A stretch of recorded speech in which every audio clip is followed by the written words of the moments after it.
আমরা কিছু স্ট্রাকচার অনুযায়ী কিভাবে ইংরেজিতে হাজার হাজার সেন্টেন্স তৈরি করতে পারি সেটা শিখব। বুঝতে পেরেছো? আচ্ছা, এবার কোনো কিছু যদি পছন্দ করা হয়, পছন্দ করা বলতে আমরা কি ব্যবহার করব? প্রেফার। কোনো কিছু পছন্দ করা বলতে আমরা কি ব্যবহার করব? প্রেফার। যদি বলি যে আমি মাছের চেয়ে মাংস পছন্দ করি, এটার ইংরেজি কি হবে? I prefer meat to fish. আচ্ছা, তাহলে যদি আমি বলি আমি আমের চেয়ে লিচু পছন্দ করি, এটার ইংরেজি কি হবে? I prefer lychee to mango.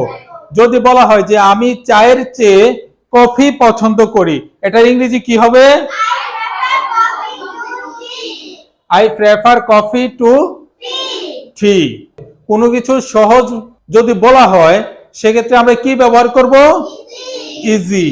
যদি বলা হয় এই কাজটি করা সহজ, এটার ইংরেজি কি হবে? Okay, it's easy to do this job. আচ্ছা, যদি বলা হয় যে ঘরে বসেই করা যায় সহজে, তাহলে এটার ইংরেজি কি হবে? It's easy to do at home. এটার উচ্চারণ হচ্ছে হোম। আচ্ছা, তাহলে আমরা সহজ বলতে আমরা কি ব্যবহার করব? ইজি। আচ্ছা, এবার কঠিন বলতে আমরা কি ব্যবহার করব? ডিফিকাল্ট। যদি বলা হয় কি ঘটেছে, বলা কঠিন, এটার ইংরেজি কি হবে তাহলে?